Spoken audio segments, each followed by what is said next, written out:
Hello, this is the first webinar in the University of Toledo Partners Project that will involve the Terra Community College faculty.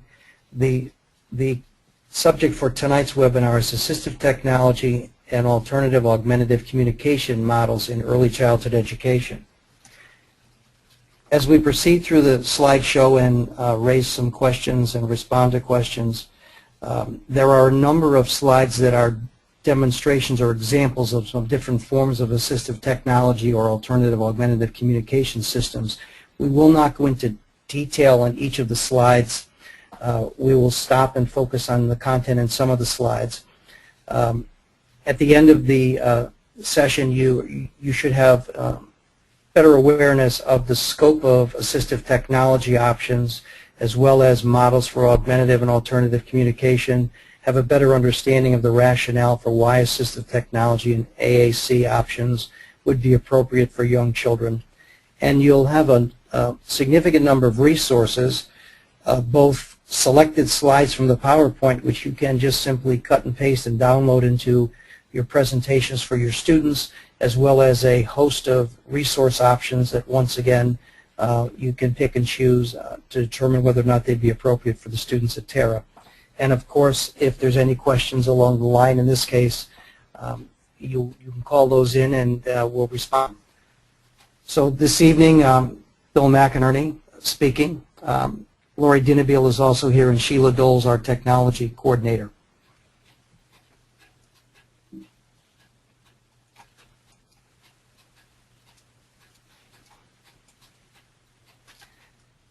So as I mentioned, the basic objectives of the segment on assistive technology are to increase your awareness of legal support for the use of assistive technology, a brief understanding of the links between universal design for learning and assistive technology, different forms and models of assistive technology, appropriate use of assistive technology with young children, and awareness of the broad range of resources that describe the AT devices and strategies for use of assistive technology.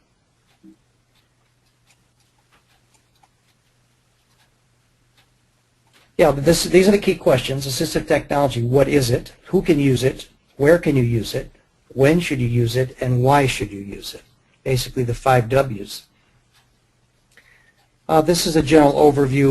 Assistive technology fits within the spectrum of universal design for learning. You can see some of the graphic here identifies some higher tech and also some technologies that would be more appropriate for older children. And we'll see that as we go through the slideshow. Some of the examples relate to higher level academic skills and other performance objectives that are wouldn't be appropriate for preschool children. And once again, the webinar will be posted on the site, so with respect to looking at some of these web links and accessing the program and perhaps downloading slides, you can address that later on after the webinar is posted within the next day or two. The basic focus of assistive technology is to children improve their function in these various areas that are identified here: vision and hearing, communication, play, memory skills, reading, etc.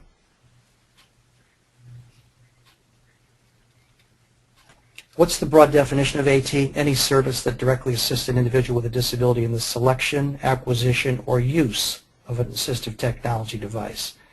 So it is a comprehensive process. It's not simply selecting some micro switch, for example. It's looking at the characteristics of the child, looking at the objectives with respect to how this technology would support what areas of development, learning, or growth, and how this assistive technology device could be used in a range of different environments: home, school, etc.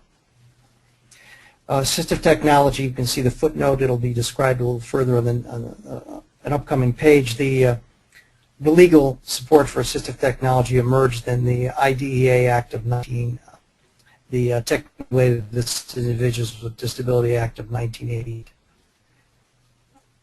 These are some of the more federal laws that provide support for assistive technology. certainly familiar with the third one, IDEA, the most recent revision in 2004, and the Initial Technology Act was revised also in 1998.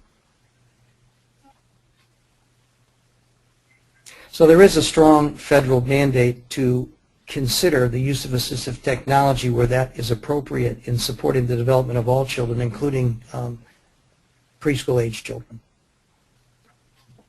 One of the reasons why that's important for preschool teachers is that they may have a child enrolled in a program who requires or would benefit from some form of assistive technology. And it may not be the graphic kind of assistive technology people think about, like a power-assisted wheelchair or some other more obvious bit of equipment. It may be some simple modifications of basic curriculum materials that would allow a child to participate with their peers and to function at a level of proficiency they would not be able to master without this form of assistance. So this is a fairly broad definition: any item, piece of equipment, or product that is used to increase, maintain, or improve functional capabilities of individuals with disabilities. As we'll find out, some of these assistive technology devices or materials can be what are called very low-tech, and others can be quite sophisticated with respect to software-based devices and the like. These are some obvious examples of low-tech devices, and the odds are pretty good that any preschool teacher has already been involved in some form of assistive technology, whether they knew it or not. This slide also describes a mid-level of assistive technology. And finally, what we call high-tech. So we're now talking about computer-based software programs, smartphones, scanning devices, voice recognition, which apparently is improving quite dramatically, but still, and certainly has been very helpful to some young children with significant communication problems, speech-related disorders. But it is one of those technologies that's been fairly slow to develop to become a good match, let's say, for consumers.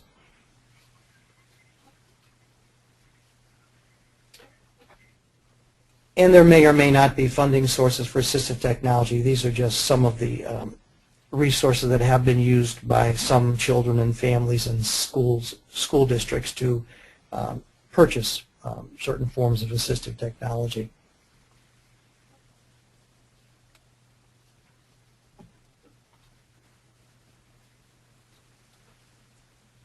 The various uses of AT, broad range. Children with sensory impairments such as vision impairments, blindness, deafness. For older kids, kids with learning disabilities with respect to academic curriculum questions.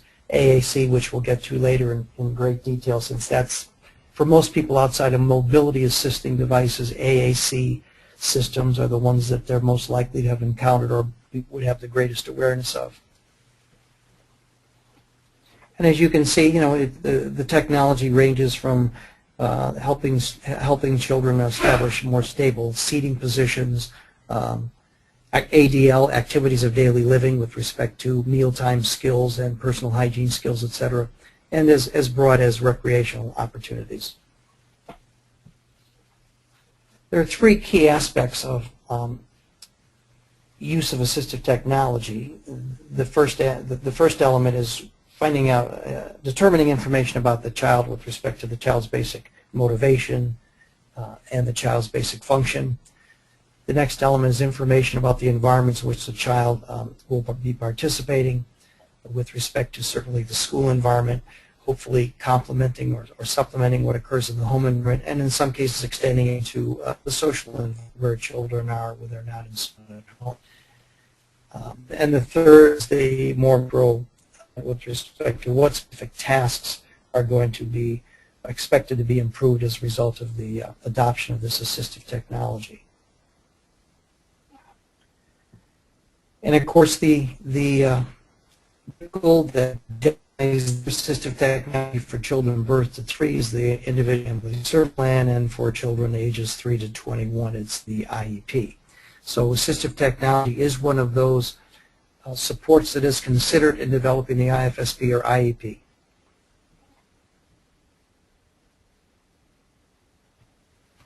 IFSP and IEP teams obviously take into consideration whether assistive technology is needed to assist in the student's developmental or educational development, depending on their age, what devices and training may be needed so that teachers can provide the appropriate assistance to the child with respect to use of this device. And of course, some school districts have had more experience than others with AT and may have developed their own procedures with respect to what we would call a prescription of an assistive technology device, as well as plans for the use or implementation of the device. So the key question for tonight is, how does assistive technology support a child's engagement and their independence and participation in play in early learning environments? There are a number of ways that assistive technology can support a child's engagement. With respect to mobility or cognitive reminders, it can affect a child's ability to transition between activities. It can certainly help a child choose and initiate new activities independently or with less dependence upon other adults or peers. It can help a child to access independently play materials as well as participate in cleanup. So some fairly pragmatic outcomes of effective assistive technology for some children. Certainly think about children who have limitations in sensory impairment, upper extremity function, mobility. Simply accessing those things in the typical preschool environment as a result of some level of physical or sensory impairment, some degree of physical or sensory impairment. And AT is also helpful in supporting children in engaging in expected interactions of early learning environment. So we mentioned a couple, but certainly maintaining appropriate position, and we'll see some examples of devices that can do that. Participating in self-care activities, accessing the kinds of things in the classroom that children need to maintain personal hygiene, increasing their communication, and later on the second section of the webinar is dedicated to investigation, examination of AAC systems and devices. We spoke about improving ability to move, as well as lessening the sensory limitations. It also can provide a sense of control and a child's impact on the environment, cause and effect, which is quite important for children to determine a certain level of independence and task persistence versus an over-reliance on other individuals or peers to mediate tasks in the environment. Depending on the nature of the assistive technology device, it can increase opportunities to interact with peers, and we're aware of the positive effects of peer modeling and peer support. And may also open up families' perceptions of the expectations for their child, which is also important. So what can AT do for a child? It can foster independence, can improve engagement for the child, it can reduce distraction, can help the child develop social skills as a result of increasing interactions, and it can promote inclusion. Children are able to participate in the typical activities in the learning environment with some assistive technology.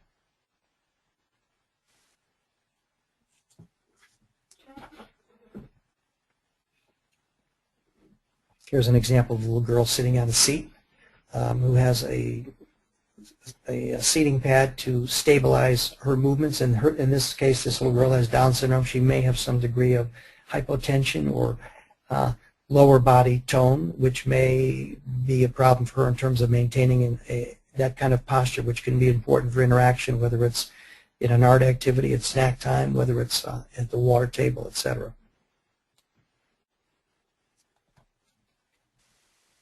Here's a couple of examples of low-tech accommodations for children who have some type of physical or sensory impairment. This should not be news for most early childhood teachers. These very simple adaptations, once again, the sole purpose is to improve child function and to recognize some limitations with respect to the child's ability to interact without these very basic modifications of the tools they need, in this case crayons, pencils, brushes, etc.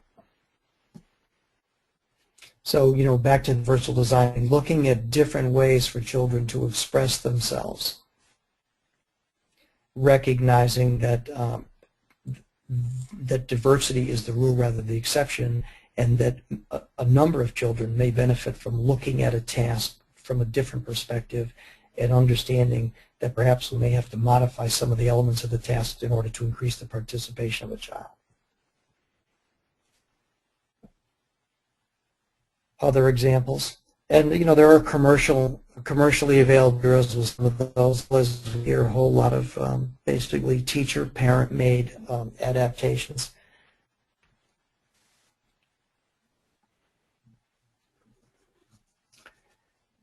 Here's a range of modifications for keyboard access, which obviously for most preschool children, we're not word processing, but certainly there is much preschool software available right now for kids. Some of it's fairly instructive and engaging.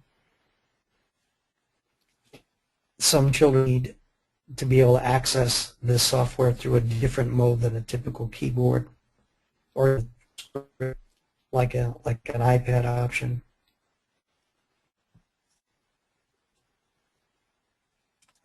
This just provides a very brief example of when assistive technology might be necessary. In this case, a classic example is accessing a computer with a mouse. If a child can't do that because of motor control problems or sensory impairments, a vision problem, etc., then a switch, some type of switch, may be a way to allow the child to interact, to access and activate the computer, but through a different means than the standard design mouse.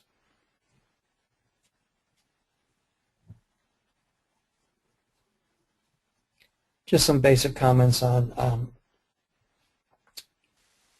characteristics of toys that are important to consider if a teacher is looking at toys that are more or less responsive to the needs of specific children.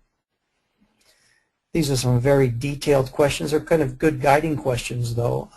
And once again, I think if you looked at these guiding questions a few times, you would begin to sort of see it as a template with which to make decisions about whether or not a particular toy has any particular value for a child, how accessible the toy is to the child, whether the toy has some developmental characteristics. The requirements to operate the toy can become more difficult as the child develops certain, perhaps, motor proficiencies and variations.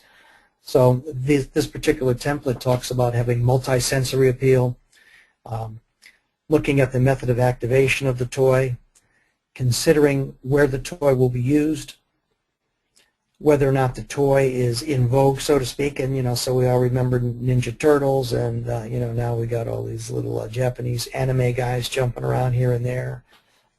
We've got Phineas and Ferb. You all have the general idea, and it is important, certainly, for children to be able to play with things their peers are playing with. Self-expression is an issue. Adjustability of the toy, the match of the toy with the child's abilities, and particularly looking at things that are developmentally appropriate. Safety and durability of the toy, and potential for interaction will accessing this toy increase the child's levels of engagement? Are there opportunities for the toy to be used with other children, and variations? This template came from the National Lecotech Center, and there's a website, there's a web link down at the bottom of the page, and the Lecotech Center is a very good source of information about considerations in selecting toys for children with disabilities. In addition to different characteristics of toys, we then obviously look at issues like how do we make sure that the toys are consistently accessible to children? How do we make sure these toys are within reach and stable? These are just some very basic suggestions with respect to low-tech solutions to minimize children not being able to access the toys in a constructive way. So, you know, knocking things off the table, not being able to control toys or other objects on a flat surface. These are some suggestions for ways to minimize that. And they're worth looking at. I mean, these are the kind of things, once again, once teachers begin to exercise some creativity, they begin to see more and more options.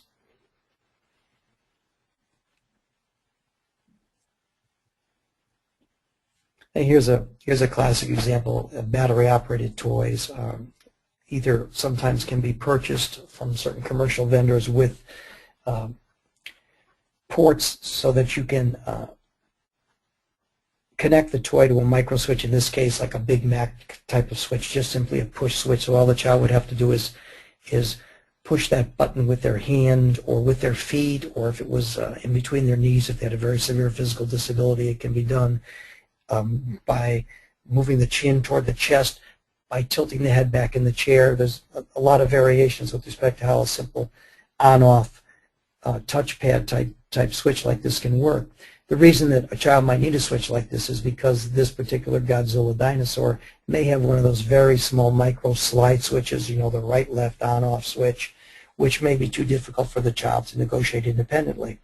So in this particular case, that gorilla, or I'm sorry, that Godzilla will only be activated as long as the child's able to maintain some pressure on that switch. We're not going to cover this in the presentation, but there's a world of technology associated with microswitches that where a microswitch can pretty much do anything. But let's, you know, for this particular case, this particular example is that if a child can't activate this kind of toy directly, this looks like a highly engaging, interesting toy. Then the child really only has two options. One is a teacher has to turn the toy on for him, a peer has to turn the toy on for him, or a parent has to turn the toy on for him, or we have to modify the toy to allow the child to do it independently. And I think if the teachers will understand, for some children who do have some dependency related to physical abilities and the like, this is a significant improvement in their interactions.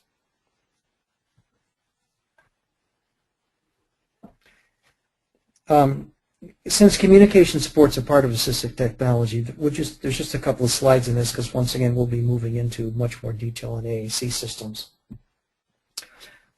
And once again, most preschool teachers will have seen something like some organized communication boards where the sense of tasks or activities in the day are identified with either a picture or a line drawing or an icon. For some kids, they may have a communication board for children who are not speakers that allows them to point out their choices for snack, their choices for toys, which children they might want to play with at the water table, and variations. And then for other children with higher level cognitive skills, there may actually be some communication boards that have very simple phrases or single words with or without the a picture of the item that the word identifies. And these are some very simple examples of communication supports. Here's an example right here. Another example where a child has a planning board, so during a choice time, a nonverbal child can indicate to a teacher what area they're going to play in. The chart to the right allows a child to identify a story or a song or some variation that they would like if it was their turn to choose during circle time or literacy period or whatever. And here are once again some other examples of some simple adaptations and modifications.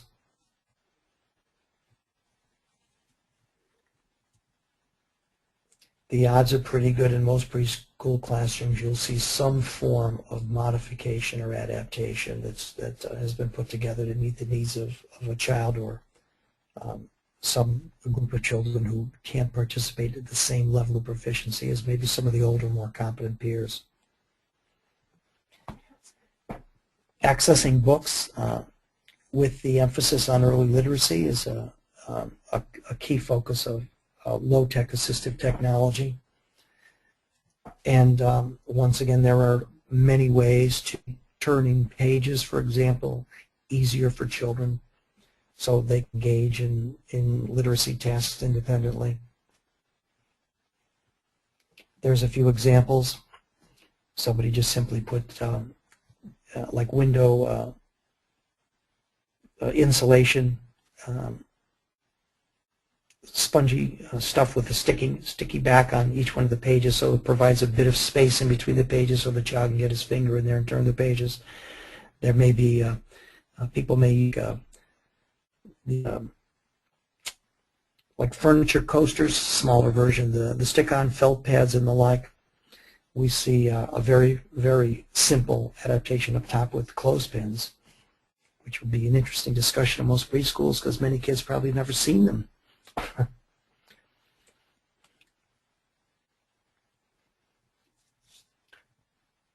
And here's another little do-it-yourself thing where somebody tacked on or glued on a small carpet square, a very thin carpet square on a 3-ring notebook, so it provides kind of a little podium for the child to read, and the carpet square may provide a little bit of a gripping surface so that the book doesn't slip off.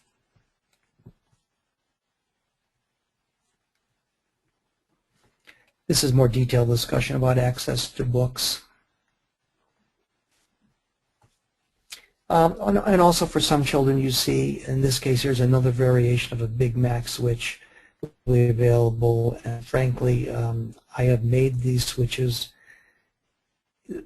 It's relatively easy to construct kind of switches, but these switches are relatively cheap and the commercial versions are very heavy duty. They take a lot of abuse, and they're programmable, so you can typically record certain sounds in the Big Mac switch, so if the child hits the switch, and so a teacher just before, for example, if Peekaboo is going to be the book that's read, the teacher might record literally just minutes before by simply pushing a button on the Big Mac Peekaboo.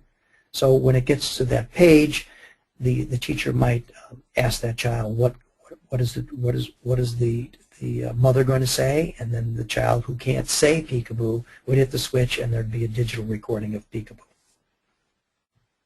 And you can see that these kinds of switches can be programmed to say, I want more, or chocolate milk, or my turn, or thank you, or hello, or any variations. And they are readily programmable, as I pointed out. They can change across the week. They can change by the activity.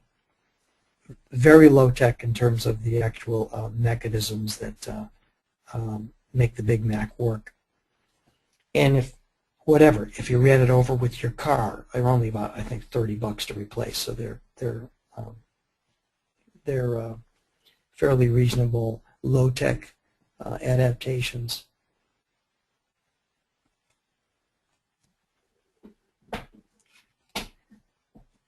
Here's some more assistive devices, enabling devices. The device on the left, AbleNet, is another excellent way of modifications.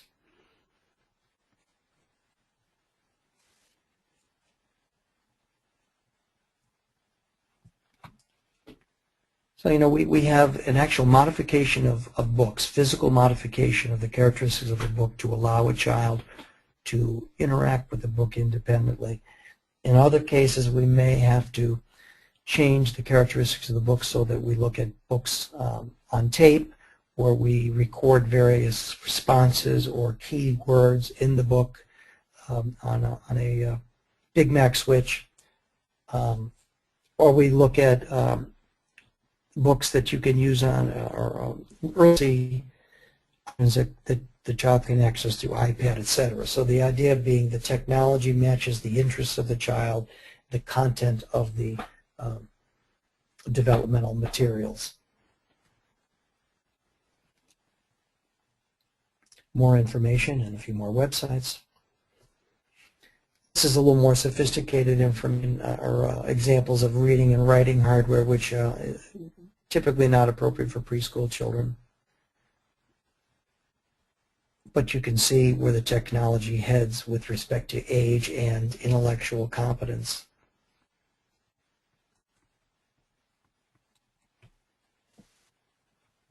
And those are just a number of examples of kind of microprocessor-based literacy programs that are in the spectrum of assistive technology.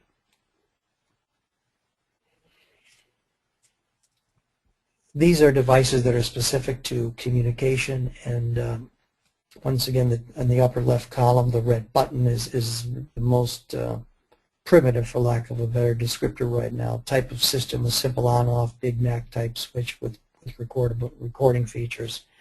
Some of the other systems we'll talk about later, and they are microprocessor embedded, expanding vocabulary and grammar type systems, which once again typically appropriate for higher functioning kids and also as children move into the elementary and upper elementary grades. Examples of some more programs.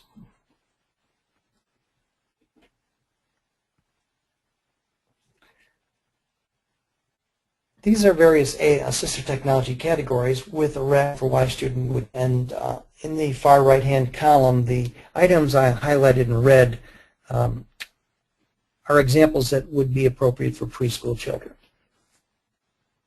So certainly accessing computers, everybody needs to access computers. Printing,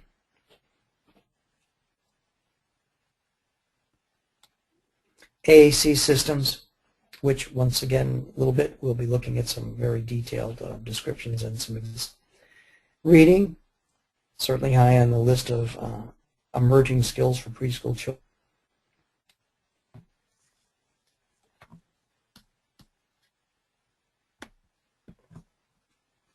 Learning in general and math.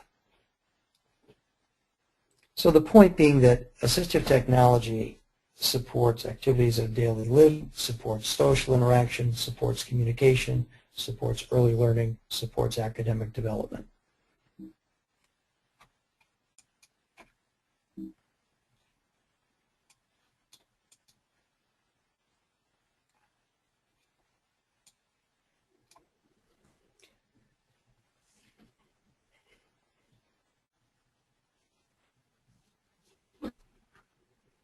Some other options here, cause and effect software. Children begin to understand, I did this, this occurred. Early literacy software. Some more examples of writing aids, I'm sorry.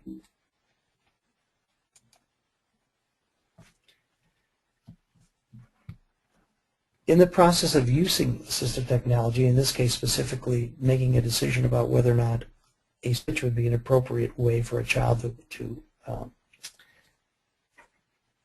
interact with a device or with materials, there are some basic considerations with respect to the style and type of switch, the size of the switch, where the switch would be placed to allow the child the best control, and the type of switch interface. So up top you see a toggle switch, you see a Big Mac type switch, you see a series of fairly sophisticated positioning devices for paddle switches. And the more significant the child's physical impairment, the more important positioning is. Some more examples. Keyboard options.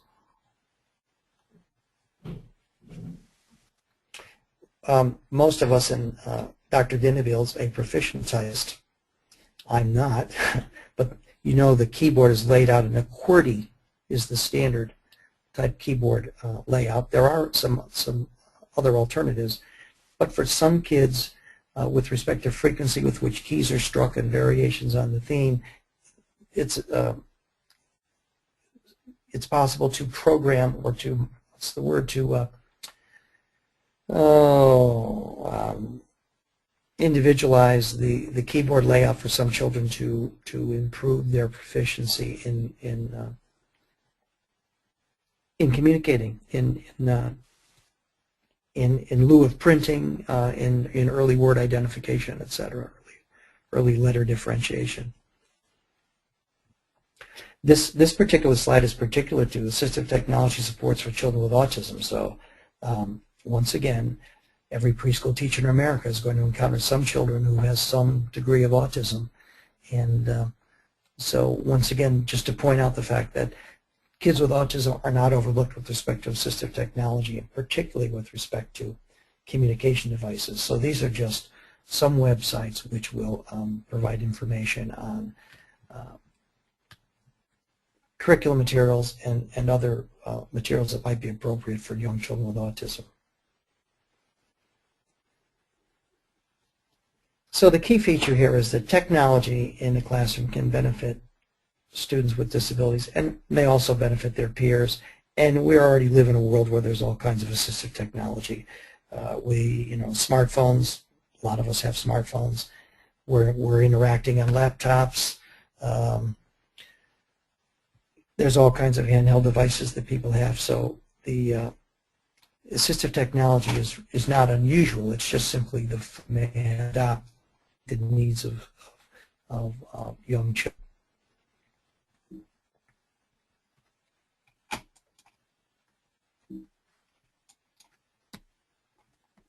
And this is a series of references, extensive references. That's the good news. This is a particular site that's been funded by the U.S. Department of Education, Office of Special Ed Programs, which has a wealth of information on assistive technology devices at the TOTS and Tech website at Arizona State University. And that web link is at the bottom of this slide. So we're going to take a break here. That's what that big yellow screen is about, between the AT section of the webinar and the assistive technology section. And I'm going to ask Jana if she has any questions at this point. I'll give her a couple of minutes if she needs to contact Sheila.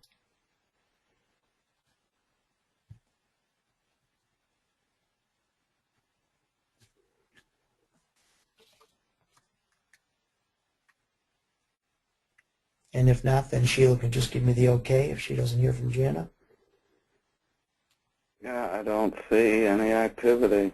I have my questions fully Go ahead. so that I can see if she has any questions. Mm-hmm. But I don't see any. Okay. Well, she said she would call you, right? Right, yes, and I do have my cell phone on. Yeah. So I'm going to assume that she can see the video aspect, and here's the audio, and we'll give her 60 seconds and then we'll move on. Okay, and I just sent her a question to see if she has any questions. Okay. Oh. I have a text message.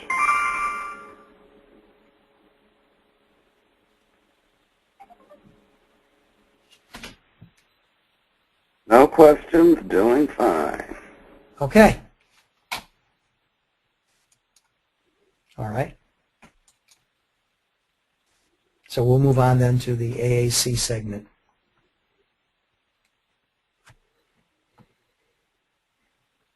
And this is an interesting thing with respect to the students at the community college, differentiating between augmentative and alternative communication. And the rest of the slideshow does address that. So we're talking about looking at supporting communication for some children who have limited communication, as well as replacing speech as the sole option for communication for some students, where either speech is not a highly probable behavior, or speech that is so difficult to understand that it is detrimental to the child to just focus specifically on speech as a form of communication.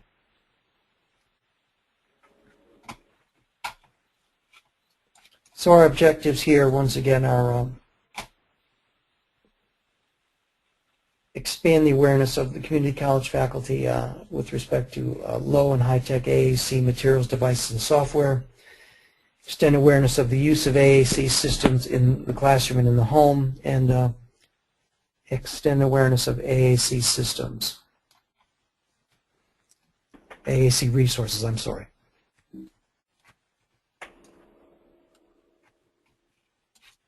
So, the American Speech and Hearing Association, in parentheses, ASHA, provides a definition of AAC as a set of procedures or processes to maximize communication skills for functional and effective communication. Good definition, fairly broad, but it does capture what the objectives of AAC are.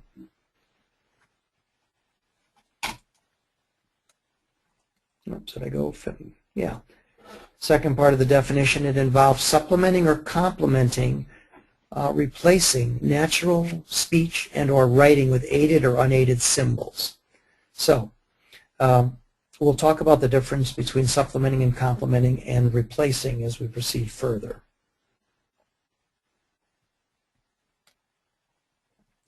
AAC systems are meant to support the development of expressive language, what children can communicate, receptive language, what children can understand, literacy, control over the environment, and initiating communication.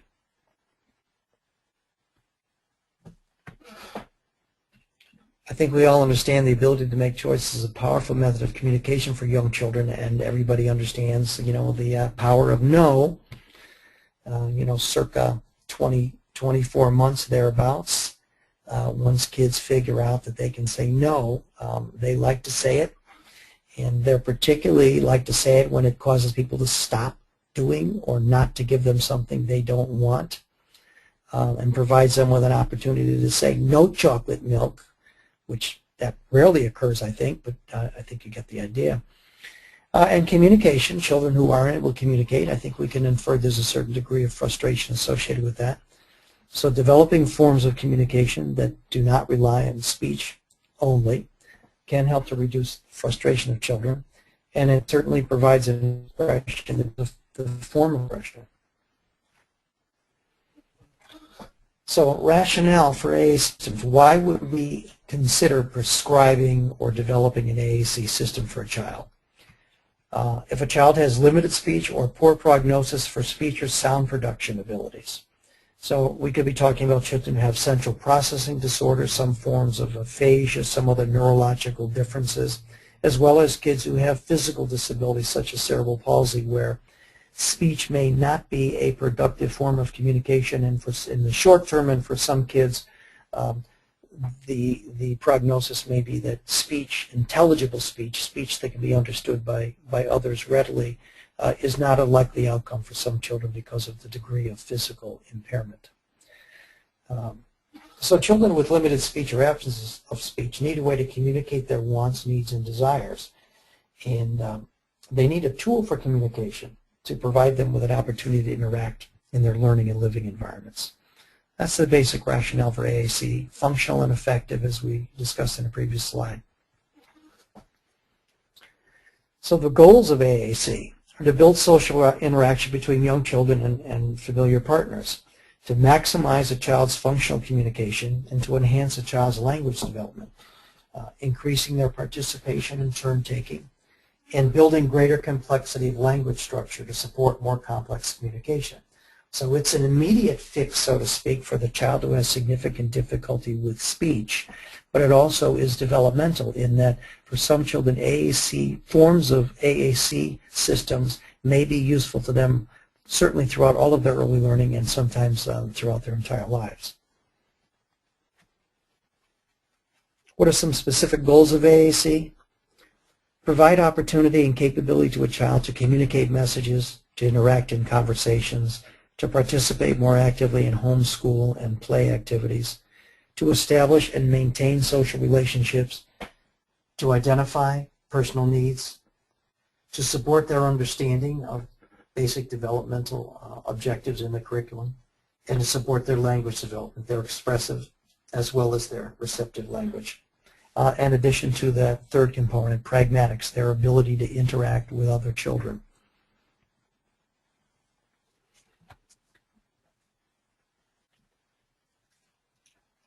The function of AAC kind of overlaps. Support language development, support speech development in those children where AAC is what we would call a supplementary, or more appropriately a complementary form of communication. And we'll talk about that here in a bit. And to enhance functional communication and participation. So what are AAC systems? The reason they're called systems is because there isn't a single AA model or form of AAC, and that AAC can become more sophisticated and complex to match the development of the child. So it is in fact a system, and there can be different forms of AAC used with children at various times during their development, as well as to meet the needs of changing environments as children move from preschool into primary grades, into upper elementary, and then into middle and high school, and then eventually out into the community. So AAC systems are described as an integrated group of components, including the symbols, aids, strategies, and techniques used by individuals towards communication. We'll aided systems and strategies as well as unaided systems and strategies. So 4 types of AAC systems: low-tech, simple digitized systems, dedicated voice output systems, and they can be multi-level or dynamic, and we'll take a brief look at it. And the use of a personal computer or other commercial voice output device with specialized communication software. So 4 being a more level of step 3 or stage 3, dedicated voice output.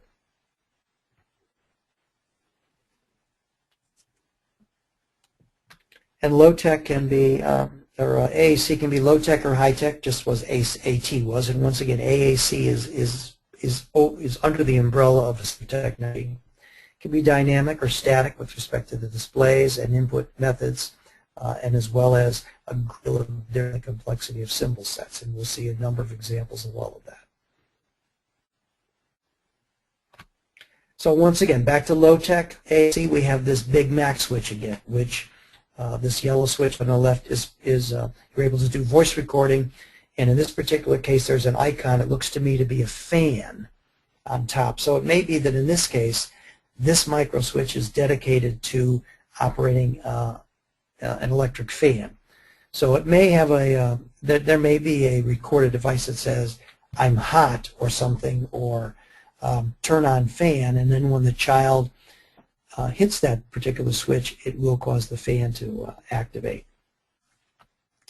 The icon on the lower of this page, the image is a very sophisticated, it's a microprocessor software-driven communication system that can be activated either directly by touching with the fingers. Also, those lights can be activated with a sensor that it can be attached to a child's head. A child can hold in his hand, and each one of those small squares can have deeply embedded language. So, for example, one of those squares might be a picture of a fruit, but if you push that particular square, you might then see a display of 12 different forms of fruit. So, a very high-tech device which is expansive with respect to the child as their as their language and communication skills expand. This particular device expands with the child. Pretty expensive too, by the way. You probably guessed that, however. So the dynamic display on the left, once again, is kind of what I just described, where those icons may also have some icons embedded underneath them. They may also provide voice output, etc. On my right, this system, the icon is exactly what it is. So there's a red apple down there that may either be a direct symbol that I want an apple, or it may be something about I had a good day, and it might or might not have voice output.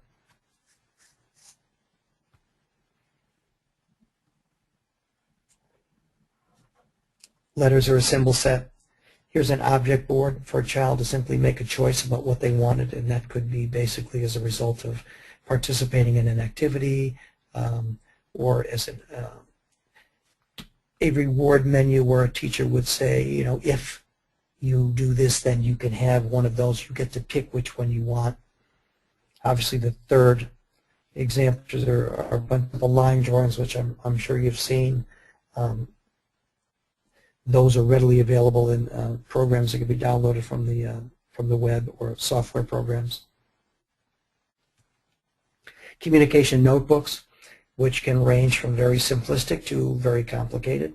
Notebooks can have single use, as in there's only a notebook for selecting activities during the day. There could also be notebooks that are specific to activities. So there could be a notebook for literacy corner, a notebook for snack corner, or snack table, a notebook for art activities, a notebook for outdoor activities, a notebook for friend partners, etc., depending once again on the cognitive abilities of the child and their communication skills.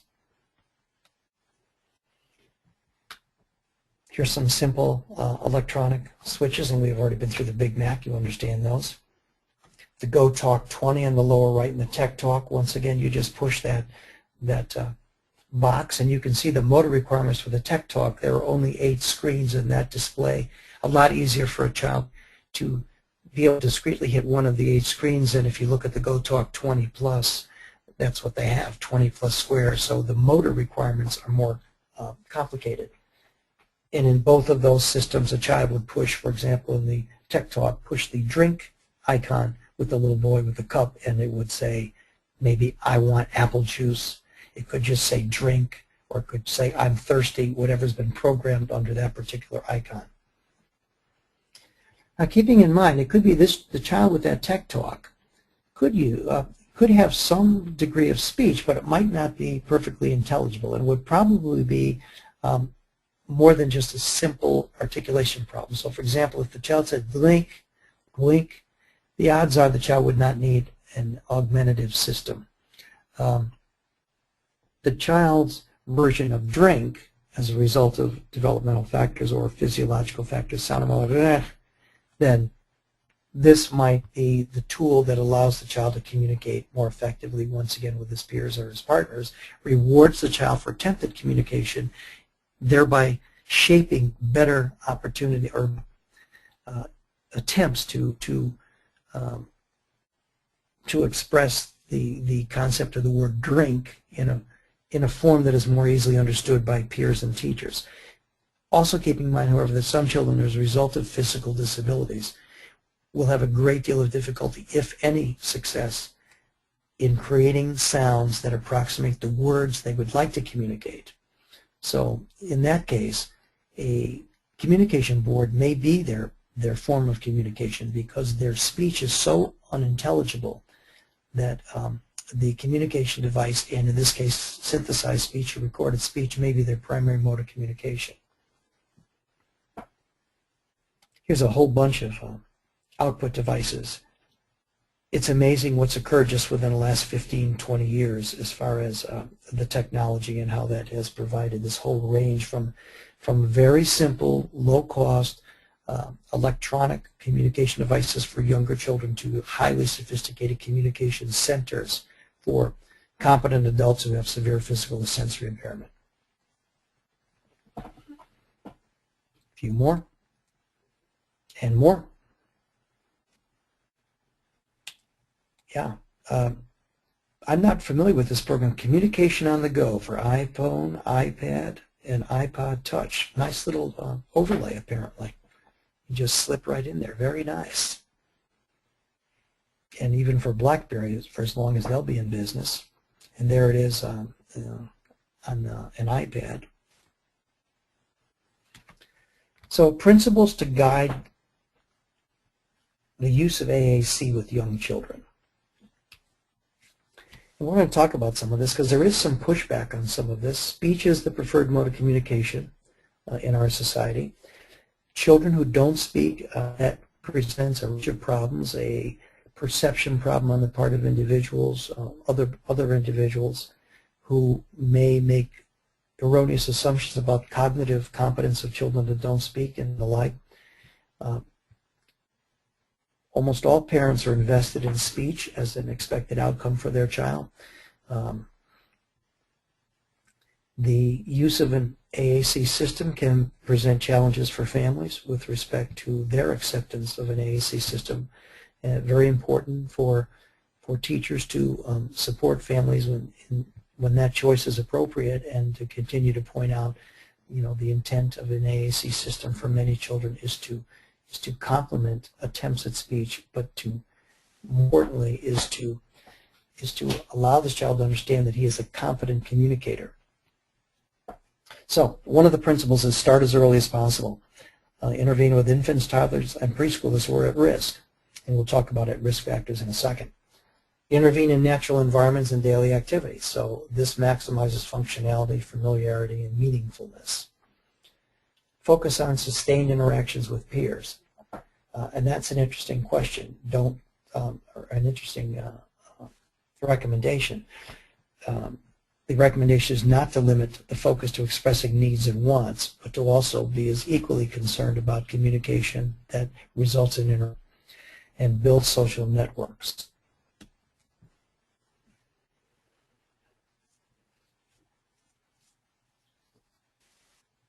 I think we've addressed this.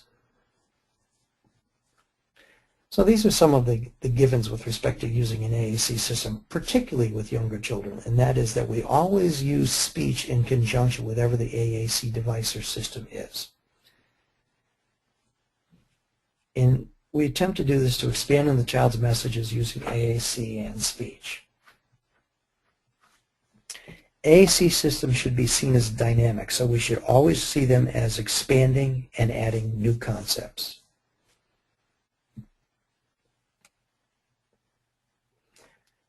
Complementary roles of AAC in speech.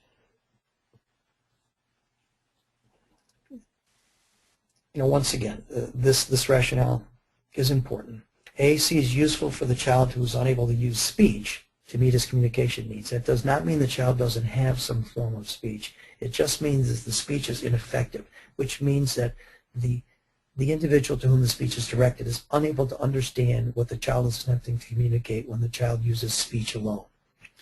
There is a very low-tech form of AAC, which we haven't even discussed, American Sign. Certainly a number of young children use American Sign Language. There are some fairly precise motor requirements to ASL with the kinds of communications preschool children use. The motor complexity is not as great. But as individuals, primarily in the deaf community, who are users of ASL, as they grow older, the sophistication with respect to the production of signs with the hands requires quite a level of physical proficiency, which is outside of the skill set of some young children with special needs, and it may be not a viable form of assistive communication, augmentative communication for some children who have such severe physical or sensory impairments that they're unable to produce intelligible signs. So there's that side of the ASL issue. Of course, ASL is totally portable as long as you have one or two hands that are functional. They're always with you, so you don't have to carry any particular device to communicate.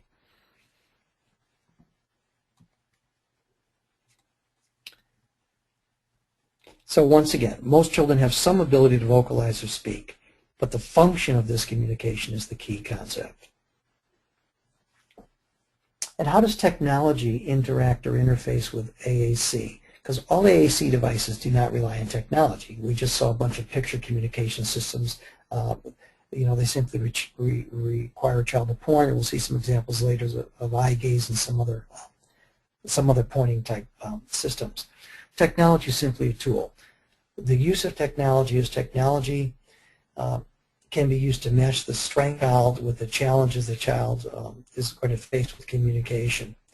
So, we look at issues like fatigue, like how much communication can be provided, etc., and make decisions about what form of assistive technology is appropriate and what level of technology is necessary to support that form of communication. So there's three categories of use of AAC. Kids in Category 1 don't need AAC. Kids in Category 2, AAC is an equal mode of communication along with speech, and kids in Category 3, AAC can be a primary mode of communication. And once again, this is more likely to occur as children get older. we're much more reluctant to just go to AAC as the sole form of communication with younger children. It's just simply part of the culture that we want to retain. The use of speech, complementary or primary mode, while that remains viable. And often kids elect, as a result of experience in the environment, some children, particularly children with high-level cognitive function, elect the AAC system as they grow older because it's just more efficient in communication. So for children who don't need AAC, they're able to meet all their communication needs across partners and contexts using speech. That doesn't mean that their speech is perfectly intelligible. It just means that their speech is effective and functional. Speech, language, and communication skills may or may not be normal. But once again, the child is able to get through the day, having his needs met and communicating to other individuals, and the interactions are such that we would conclude that speech is an effective mode of communication for the child. Children in the second level of AAC systems, they're able to meet some communication needs using speech without another form of communication. However, the intelligibility of the speech is reduced at least to a moderate level. So what I mean here is that other children have some difficulty understanding the child. Those children who don't interact with the child as often as other children have greater difficulty understanding. A teacher over time may be able to become pretty good at deciphering what the child is saying. However, the child's communication is such that an occasional partner would not be able to understand what the child is attempting to communicate. So AAC is used to enhance speech intelligibility or the understanding of a child's speech by other persons.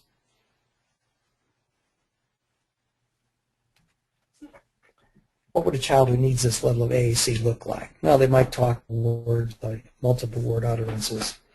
And as mentioned, they'd have moderate to severe intelligibility problems.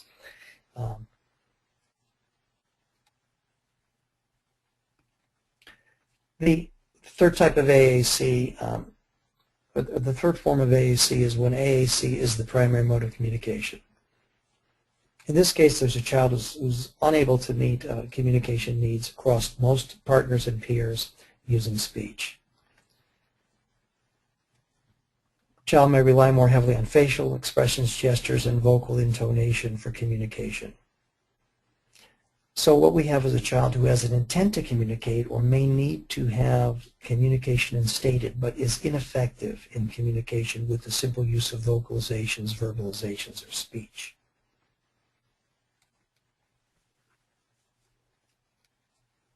The key characteristics of a child who might need level 3 AAC is very limited functional communication abilities in parallel with very limited participation.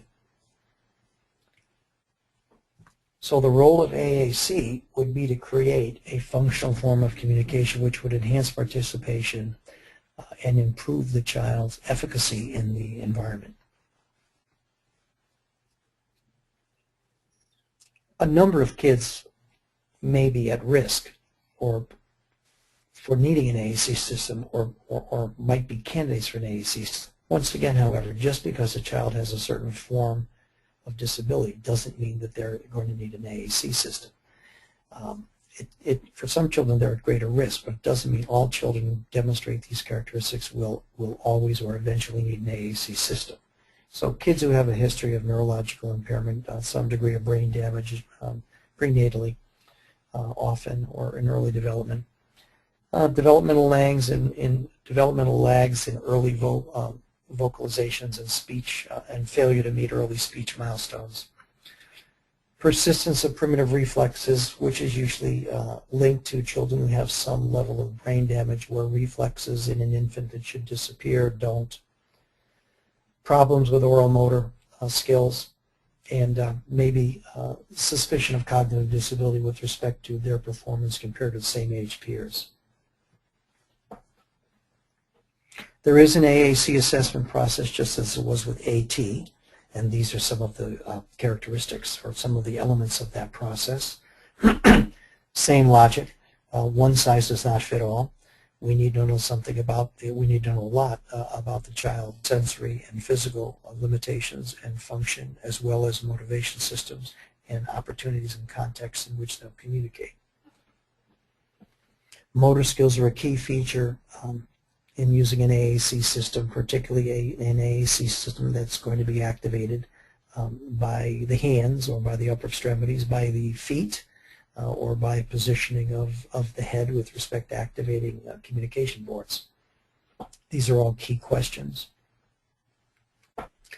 Positioning is a key feature. Which position would the child be in to interact with this system so that they're most stable, which means their movements then are most predictable and most consistent.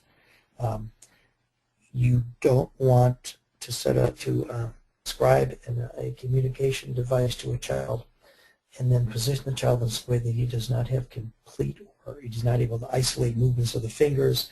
There'll be too many errors in his attempts to communicate. That will not decrease his frustration, as you can imagine. So positioning is an important part of this diagnostic procedure. And as you recall a few slides back, there was a simple paddle switch, and they showed you 3 different ways it can be positioned, kind of like a goose device, and you had to tighten it up in order to make sure that that switch was eventually in the position where the child was able to access that with the most discrete movements. That's kind of what we're looking at. To the extent that the child doesn't have to activate the device with gross movements like head movements or complete arm movements, so we can isolate it to finger movements or eye movements, tends to be a more precise form of communication and more for the user, which is a primary consideration.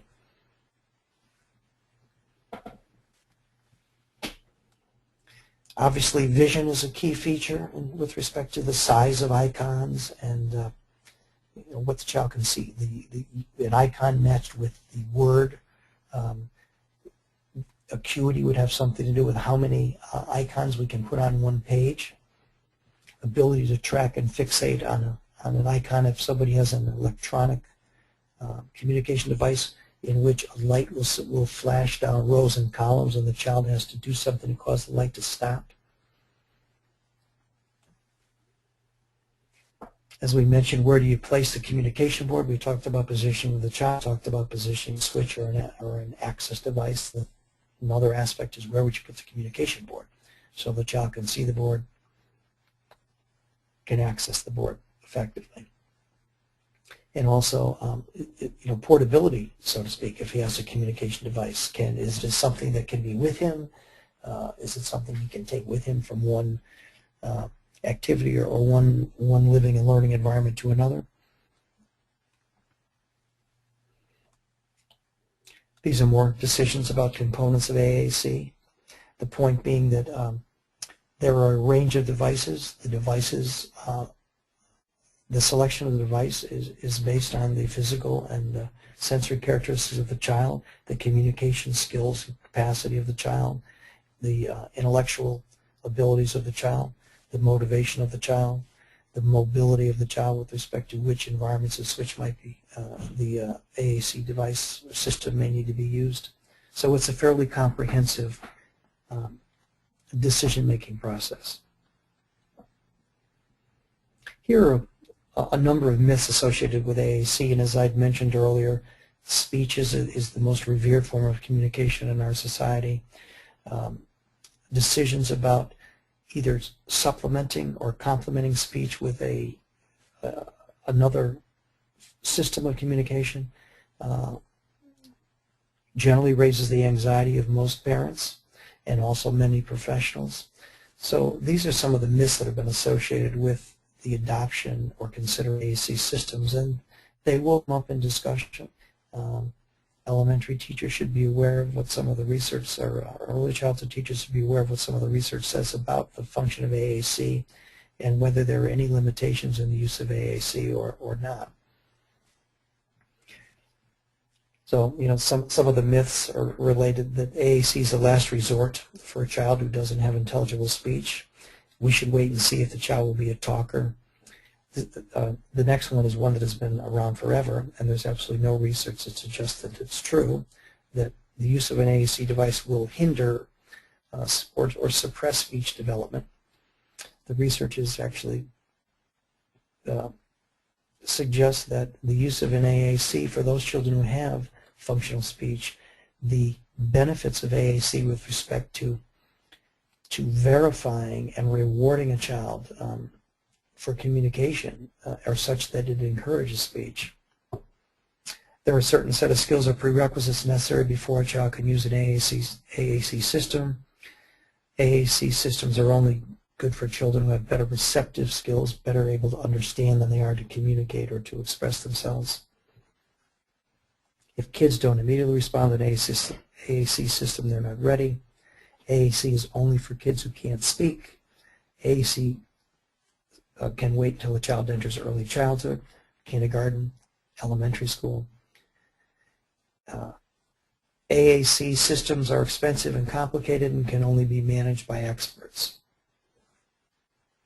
So these next series of slides actually address each one of myths, and this knowledge becomes more important to teachers who find themselves in that situation where they either have a child who is being assessed for an AAC device or a child enrolls who has an AAC system. These kinds of things may come up in discussion with other parents, with administrators, with related services persons, and may be something that comes up in a cyclical basis with the parent of the child.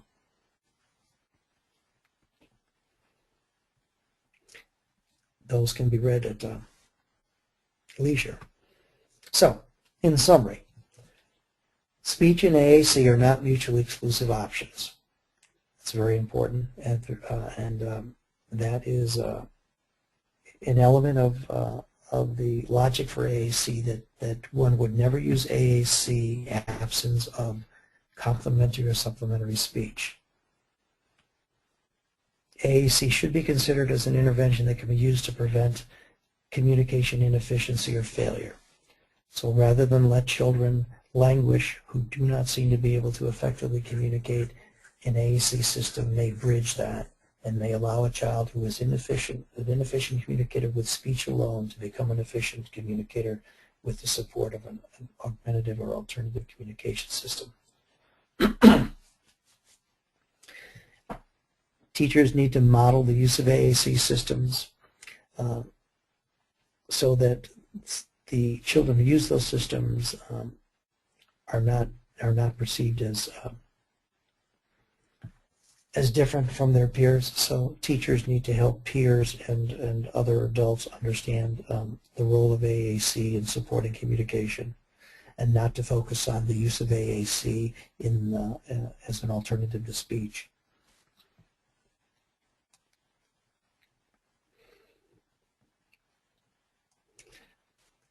I believe this more eloquently expands on what I just said.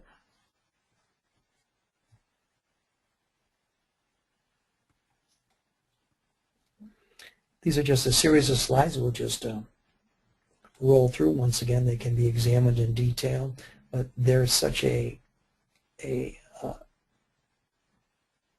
market with respect to AAC type devices, from once again teacher-made devices to highly sophisticated and very expensive high-tech microcomputer software-based programs.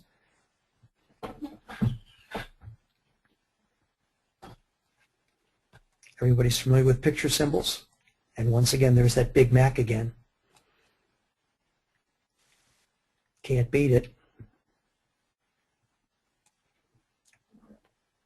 Couple of, as the graphics point out, inexpensive, easy to use, little maintenance, portable. A bunch of laminated photos on a 3-ring binder, and of course, with the immersion of the society in digital photography,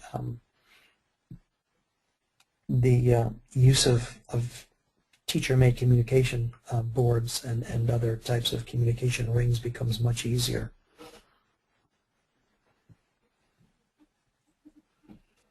Picture recognition systems, every teacher is familiar with this, and these are some examples of the way that communication systems and symbols are used. Example of some vendors who are involved in creating symbols and design.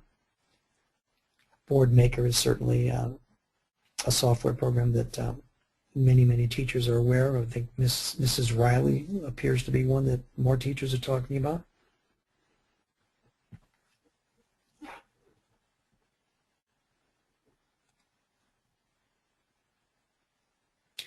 These are the symbols from Mayor Johnson at the bottom of the slide. You can see that they've been in business for a long time.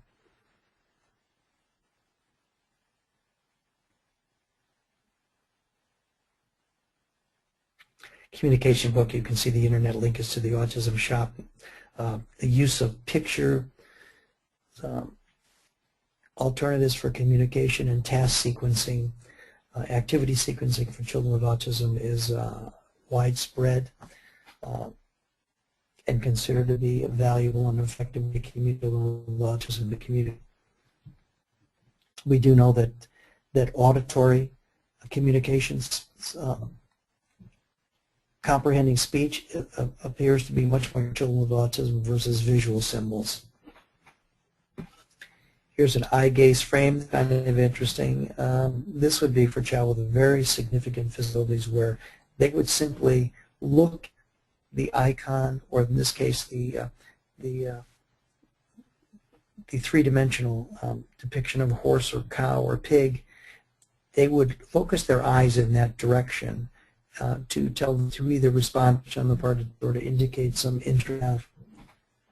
But once is well, it's a low-tech system. It's a system that is typically going to be used for kids with very severe disabilities. And these are also going to be children who typically with very limited prognosis for understandable speech. Big Mac again.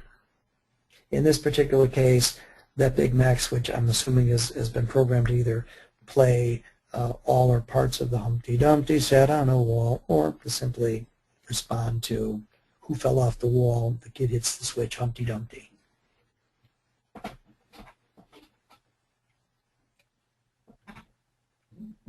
The Prenke Romich Company, very good website. They're in the high-tech end of things. They're actually an Ohio company from the east side of Ohio, and they have created some incredibly sophisticated alternative speech output devices for children with severe physical impairments.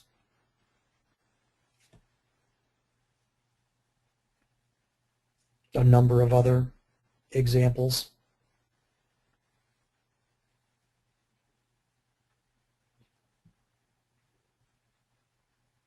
A tool that allows a child to type words and then the words are spoken with respect to digitized speech.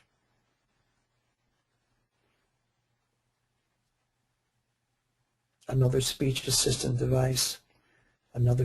This communication board is a little more sophisticated just because of the iconography rather than there's some interpretation. So for example, number one, the smiley face guy, that is decoded as like by the teacher or the child. The child knows if they want to say I like something, or they would point to number one. Number two means again. Number three, show me. 4, whole. 5, past. Interesting.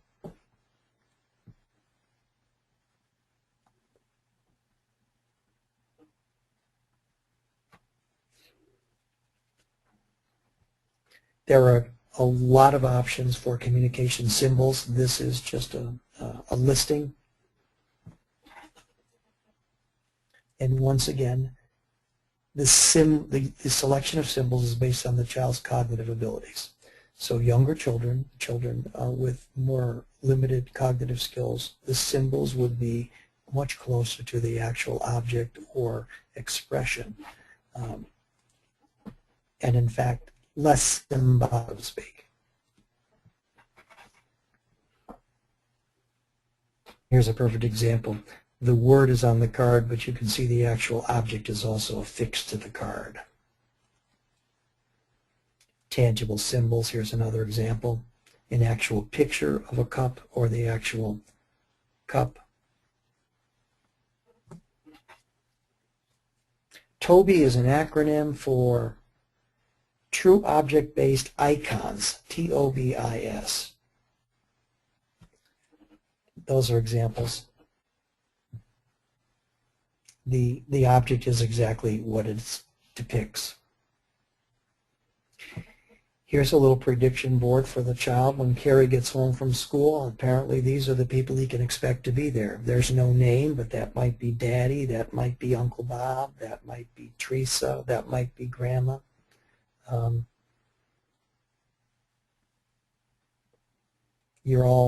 Most early childhood teachers are familiar with these line symbols. Ditto. Text with pictures, which is basically the Rebus system. So the print words are supplemented with icons that describe an action or an object that is associated with the word. This is a very low-tech system. It's also very large, but you can see it's just a simple wooden board in which numbers and letters are and some keywords to the left where a child simply points, even though this child also has 2 micro switches that will indicate yes or no. So the child can spell words 1 letter at a time. The child can engage in some math or can identify the number of items that the child wants, and the child can also pick some systems. They're color-coded, it looks like. The purple items look like something in the, well, let's see if there's any kind of, typically when they're color-coded for category to make it easier for the child to just jump over and work in the same category. So the blue look a lot like, look like verbs, don't they? Want, eat, drink, read, okay. The orange ones look like environmental concerns. You get the idea. Picture schedules, once again for kids, a lot of preschool kids who have a difficult time in transition, a lot of energy. Sometimes picture schedules which allow them to see the sequence with which the day will unfold is helpful. Certainly kids with conditions like autism that need for a schedule. Speaking of, there's another reference to an autism website. There's a November calendar with icons for each of the days. Somebody's having a birthday on Tuesday. There are no dates on this particular calendar, just the days of the week.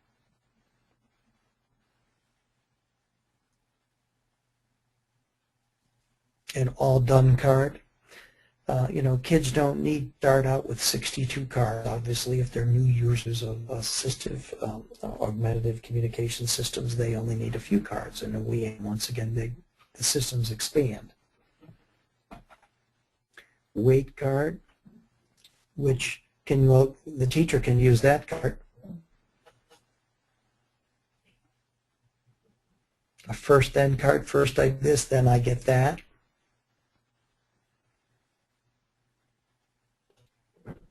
Other examples, vocabulary literacy boards, straightforward. In this particular case, ahead of time, a teacher might tell a couple of stories during the week and create a small board which has key elements of the story, either key figures in the story or key action words from the story, sequencing events in the story so that she has that ready for a child who's not a speaker, and the child can participate in the literacy activity and respond to some inquiries of the teacher about what occurred in the story. Key elements of the story, sequence of key events in the story.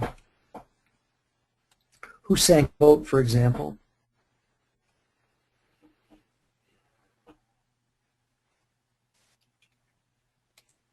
This is a Meyer-Johnson board member symbol board that was just created for snack time. Child just simply points, and you can see there's 2 empty slots, so there's still some room for expansion in this device. There's a much more sophisticated snack board. Different child. Wow, this is nice. This way here, when the child brings the lot home, the child can, by pointing, tell the parent what they did. So today I saw, and so the child can point to Ms. Ryder or Carrie or whoever Froggy is, or whatever Froggy is. And for snack, they can point to what they ate for snack. So rather than just get a static note sent home where the teacher just simply circles things or tells the parent what went on, in this case here, the parent-child can interact describing, the child can describe the day.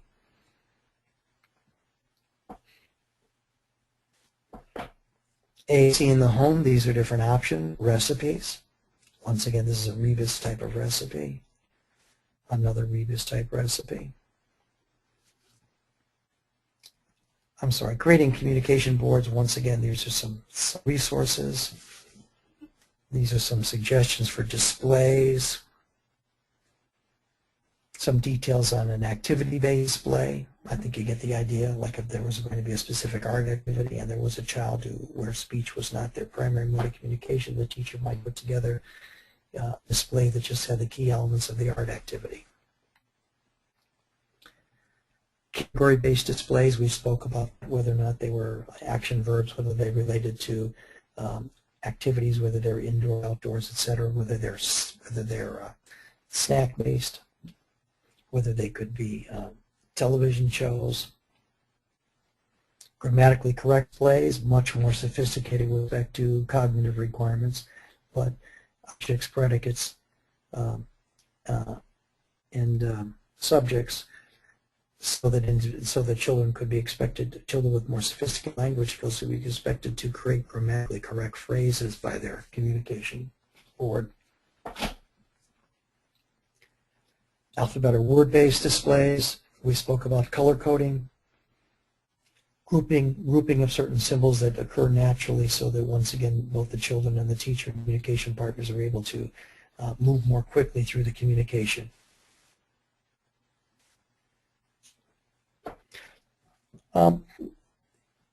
One of the higher profile communication programs that people are aware of is called PECS, Picture Exchange Communications. And let's just say that PECS is often misunderstood, that often what people call PECS is just simply a picture planning system.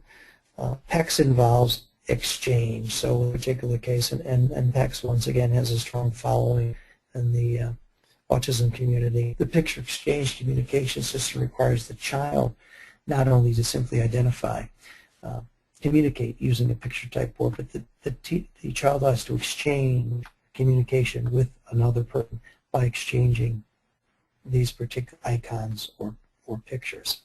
So it's a more dynamic use of a picture system rather than simply a receptive kind of use of a communication board. These are all board maker type.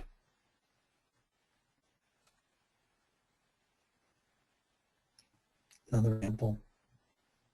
And some more software that can be accessed by teachers.